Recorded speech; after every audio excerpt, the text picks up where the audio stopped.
Bago po tayo magsimula, shoutout po muna sa 5 naunang mag-comment, sina Lodi Christian Lloyd Tina Flor, Lodi Anissa Dico, Lodi Point Breaker, Lodi Joey Tabura, at si Lodi Ray Pej Padua. Salamat mga Lodi sa inyong lahat, at kung bago ka pa lang dito, baka naman. Ika-192 kabanata sa pagpapatuloy. Habang nakikipaglaban si Song Wumuon, ang koalisyon ng katarungan ay nasa matinding kalituhan. Iyon ay dahil hindi lang nagmula sa ibang organisasyon ang Sword King at Domineering Emperor, kundi pinaslang din nila ang maraming miyembro ng koalisyon ng katarungan. Tumingin ang ating bida sa mga Justice Coalition, sinasabi sa kwento na may ilang tao na basta na lang nanood sa sitwasyon hanggang sa pinamunuan ni Song Wumuon ang labanan patungo sa tagumpay.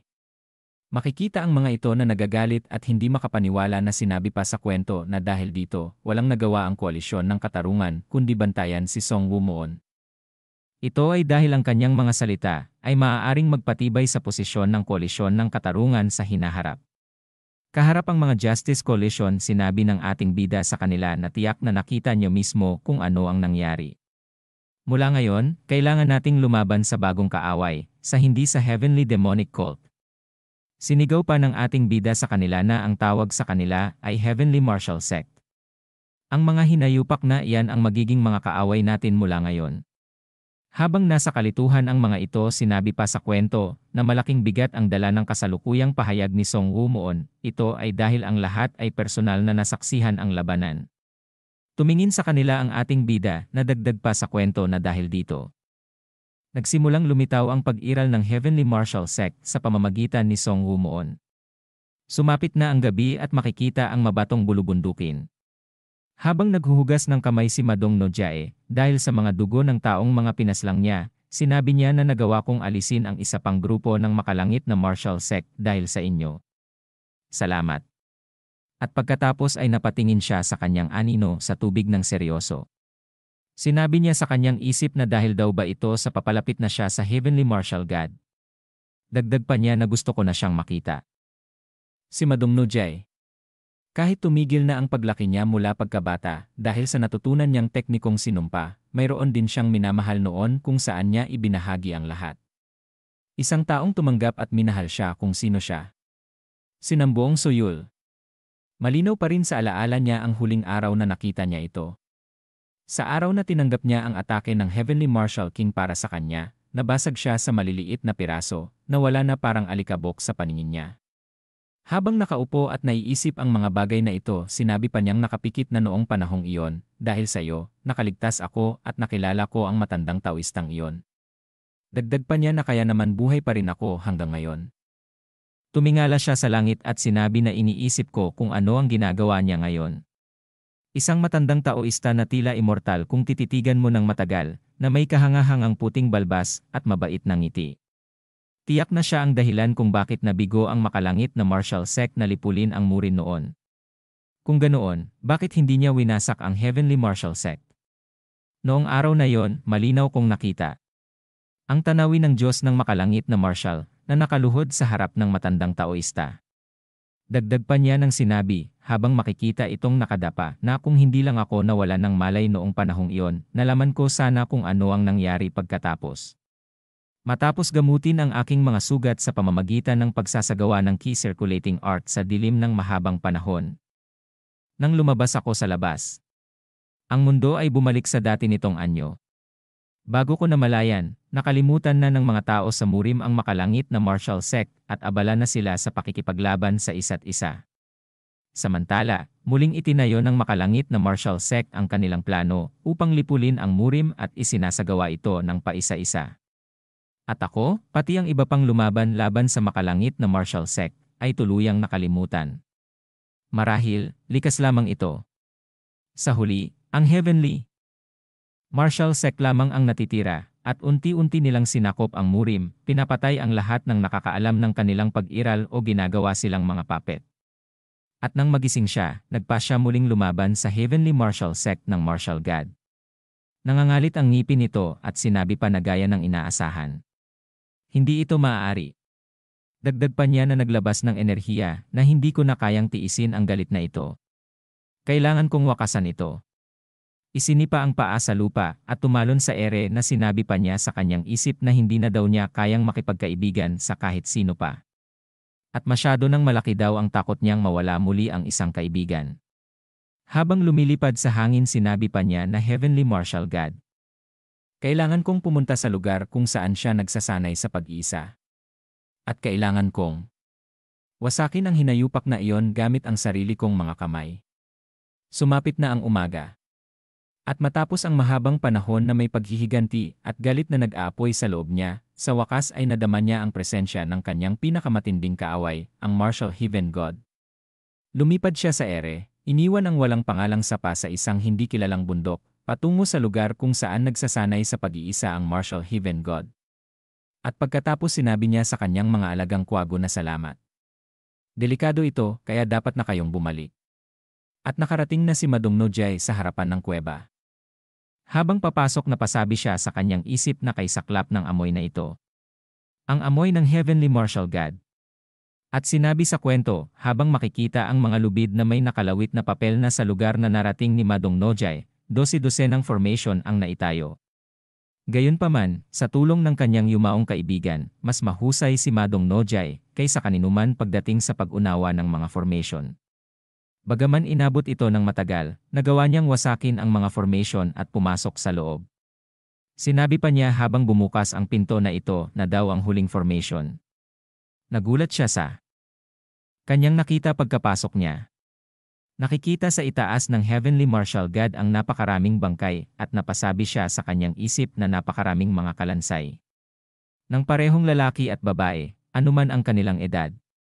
Dagdag pa niya na may mga bakas daw ng iba't ibang uri ng eksperimento sa kanilang mga kalansay. Napasabi pa siya na Heavenly Marshal God. Ano ba itong ginagawa niya? Na makikita ito na tila walang buhay. At mukha siyang ganap na tuyo na parang mga bangkay na nakapaligid sa kanya. At puno ng tama sa katawan habang taimtim na nagme-meditate. Tiningnan ni Madong Nojay si Heavenly Marshal God at sinabi niya sa kanyang isip na may mga karayom sa lahat ng kanyang pressure points. May mga tulos na itinarak sa kanyang ulo at puso, ngunit buhay pa rin siya. Gayunpaman, hindi iyon ang mahalaga. Sinabi pa niya habang naglabas ng enerhiya sa kanyang kamay na tulad ng inaasahan, halimaw ka. Isipin mo, buhay ka pa rin kahit na parang lugaw na ang utak mo. Ngunit ito na ang katapusan. Makikita ang muka ni Madong Nojay at sinabi pa niya na hindi ko alam kung bakit ka ganito, ngunit tatapusin kita kahit paano. At dito na po nagtatapos ang ika-192 kabanata.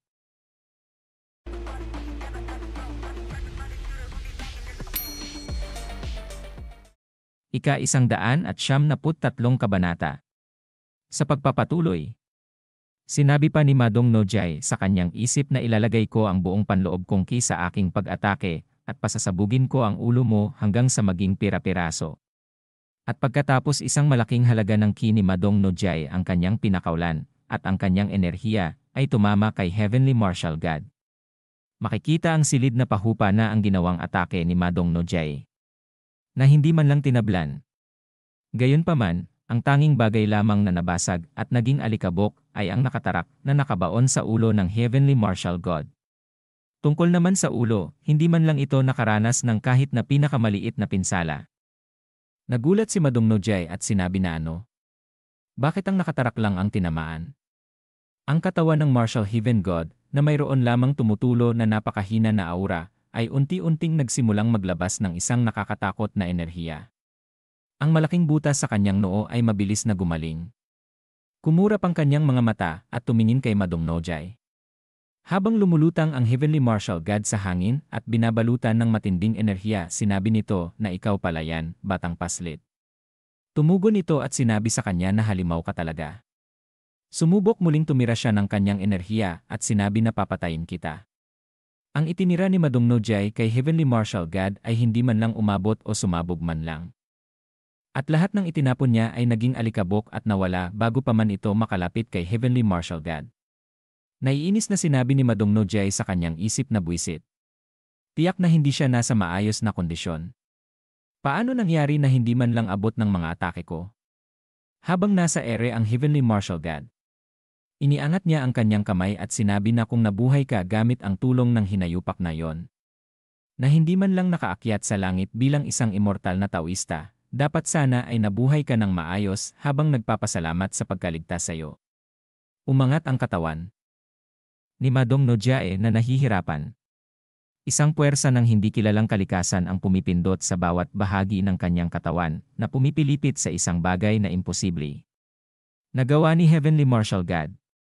Tumingin sa kanya ito ng matalim at sinabi pa niya na bakit mo pa pinilit makarating dito nang hindi mo alam ang iyong lugar. At pagkatapos ang mga kamay at paa ni Madong Nojae ay napilipit na maririnig ang tunog ng mga buto na nabali. Ito ay isang sakit na lampas sa imahinasyon, isang sakit na magpaparamdam sa sinuman na mas gugustuhin pa nilang mamatay kaysa patuloy na maramdaman ang gayong paghihirap. At napasigaw siya ng malakas sa sakit at napasabi pa sa kanyang isip na hindi ko mapaglabanan ang kanyang ki. Namumula ang muka nito habang nahihirapan at sinabi pa niya sa kanyang isip na maaari daw bang mas lalo pa siyang lumakas kaysa noon. Itinikom ang kamao ni Heavenly Martial God at sinabi na kahabag-habag na insekto. Huwag mo akong gambalain at mamatay ka na. Napalihad sa sakit si Madong Nojae sa ere.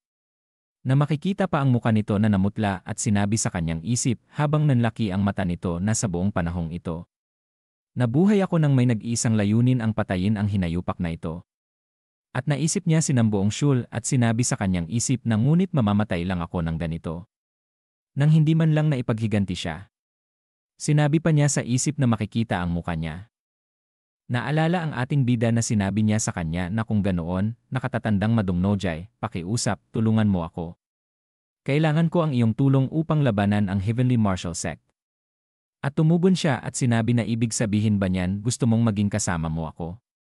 Tumugon ang ating bida sa kanya habang inilagay ang kanyang kamay sa dibdib na sinabi na dahil pareho nating nais puksain ang Heavenly Martial Sect, samahan mo ako bilang iyong kasama, nakatatandang Madong Nojae.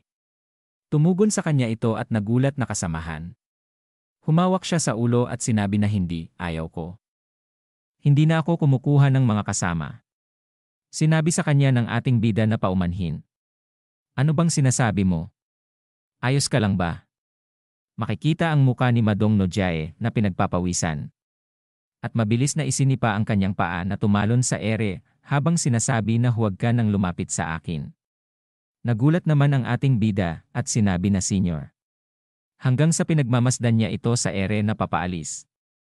At nang hinayang ang ating bida habang ito ay nakapikit na nakalagay ang kamao sa dibdib. Balik sa kasalukuyan. Sinabi pa sa isip ni Madong Nojae na bakit. Naaalala ko ang batang iyon ngayon. Bali ang mga buto nito sa katawan nakahandusay sa sahig na wala ng buhay ang kanyang mga mata. At sinabi pa sa kanyang isip na kung noon pa man. Sumama ako sa kanya. Nang biglang isang malaking bato na inihulog sa kanya ni Heavenly Martial God na tumusok sa katawan ni Madong Nojae. Makikita ang muka nito na wala ng buhay. Habang nakatungo si Heavenly Martial God at sinabi na siya daw ay nagugutom. At napatingin sa walang buhay na si Madong Nojae at sinabi na tama yon. Hindi pa ako nakakain ng laman ng tao. Habang naglalakad papalapit ito kay Madong Nojae, sinasabi niya sa kanyang isip na mabuti. Dapat akong makakuha ng mga bagong karanasan. Pagkatapos ng lahat, anumang bagong karanasan ay makakatulong sa aking kaalaman sa martial arts. At makikita itong umupo sa harap ni Madong Nojae. At alam niyo na kung ano ang kanyang ginagawa. At isang nakababahalang tunog ang sumakop sa bato na silid. Tumingin sa kanyang kamay at sinabi na maaari lamang nitong mapawi ang aking gutom. Tumayo na ito habang makikita na nawala na ang katawan ni Madong Nojae. At sinabi pa nito na mas maaga ang pagtatapos ng aking pagmumuni-muni dahil sa hayop na ito. Naglabas ng enerhiya at sinabi niya na gayunpaman, hindi ito mahalaga. Kahit sa kalagayan ko ngayon, kaya ko pa ring patayin ang hinayupak na taong taoista na yon na si Wu Bokhi. Lumipad sa air ang Martial Heaven God. Hindi man lang niya inabala ang sarili na gumamit ng hagdanan. Maging bato man o lupa, tubig o halaman, lahat ay basta na lamang nawala habang papalapit siya. Wala ni isang bagay ang makalapit man lang sa laylayan ng kanyang damit. Sa araw na ito, iniwan ng Martial Heaven God ang kanyang pagsasanay ng pag-iisa at bumalik sa Heavenly Martial Sect. At lumipat ang eksena kung saan makikita ang ating bida at si Lady Yeon na nag-uusap. Walang nakakaalam na magkasama sila ng ganito maliban kay Yusul, Mara, at sa iba pang malalapit na kamag-anak ni Woo Moon. Sinuko pa nga ni Mara at Yusul ang kanilang mga pwesto sa tabi ni Woo Moon at iniwan silang dalawa ni si Hyun na mag-isa sa gabing iyon. Sinabi ng ating bida na naiintindihan ko. Ang dami palang nangyari, ano? Sinabi rin sa kanya ni Lady Yeon na ikaw rin, senior brother. Marami ka ring napagdaanan. Napangiti ang ating bida at sinabi sa kanya na tiyak na napakasakit at napakahirap nito. Dagdag pa niya na salamat sa pagpapatuloy. Malungkot namang nakatungo si Lady Yeon at sinabi na pinagtiisan ko ito, iniisip lamang ang paghihiganti para sa'yo. Dagdag pa niya ngayon na alam kong buhay ka. Tumingin sa kanya si Lady Yeon at sinabi sa ating bida na kaya kong tiisin ang mas matinding paghihirap. At hindi ko na rin kinamuhian ang pagiging heavenly demonic cult. Ngumiti ang ating bida at sinabi na maraming salamat, junior sister. At pagkatapos ay nagkatinginan sila at sandaling natahimik. At pagkatapos sinabi sa kanya ni Lady Yeon na sa totoo lang, senior brother. Kahit na may mga dahilan, medyo nagulat ako na nakapag-asawa ka sa panahong ito. Napahawak sa ulo ang ating bida at tumugon na sinabi na ganun ba? Sa totoo lang, nagulat din ako sa kasal mo. At namulang nakatingin sa kanya si Lady Yeon at sinabi sa kanyang isip na gusto kong sabihin na kinaya ko ang lahat dahil mahal ko siya. Pero hindi ko alam kung ano ang tingin niya sa akin.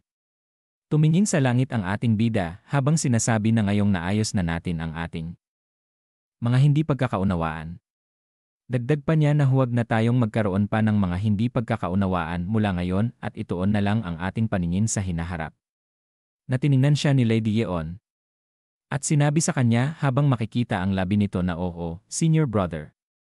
Tumingin tayo sa hinaharap. At dahan-dahang pumikit at sinabi niya sa kanyang isip na oo nga. Gusto ko lang siyang pagmasdan. Pero may mga tungkulin pa tayong dapat tuparin. Dagdag pa niyang sinabi na makikita ang muka niya na Heavenly Martial Sect. Dapat nang mawala ang mga ito. Tumugon ang ating bida sa kanya at sinabi na oo. Mabagal man pero unti-unti tayong sumusulong. Tiyak na hahanapin ko ang Heavenly Martial God at papatayin siya. At pagkatapos itinikom niya ang kanyang kamao ng mahigpit. At sinabi sa isip na si Hyun ang namuno sa Heavenly Demonic Cult. At ang Domineering Martial Sect at Atrocious Sandstorm ay nalipo. Dagdag pa niya sa kanyang isip na sa hanay ng mga puwersang tagapagtanggol, ang North Sea Ice Palace ay makikipaglaban sa Heavenly Martial Sect kasama natin, at nakuha ko na rin ang kapangyarihan ng pamahalaan. Seryosong sinabi pa niya sa kanyang isip na dahil nasa panig natin ang Heavenly Eliminating Alliance, sa laki ng aming puwersa, sa tingin ko ay sulit subukang lumaban-laban sa Heavenly Martial Sect. Seryosong pang sinabi sa isip ng ating bida na ang problema ay ang bilang ng mga dalubhasang mandirigma. Pagdating sa Absolute at Peerless Masters, dehado kami. At ang pinakamalakas na mandirigma ng Heavenly Martial Sect, ang Heavenly Martial God. At ang pangalawang pinakamalakas, ang Heavenly Martial King.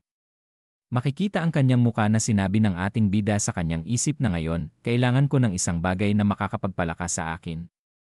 At dito na po nagtatapos ang ika-193 kabanata.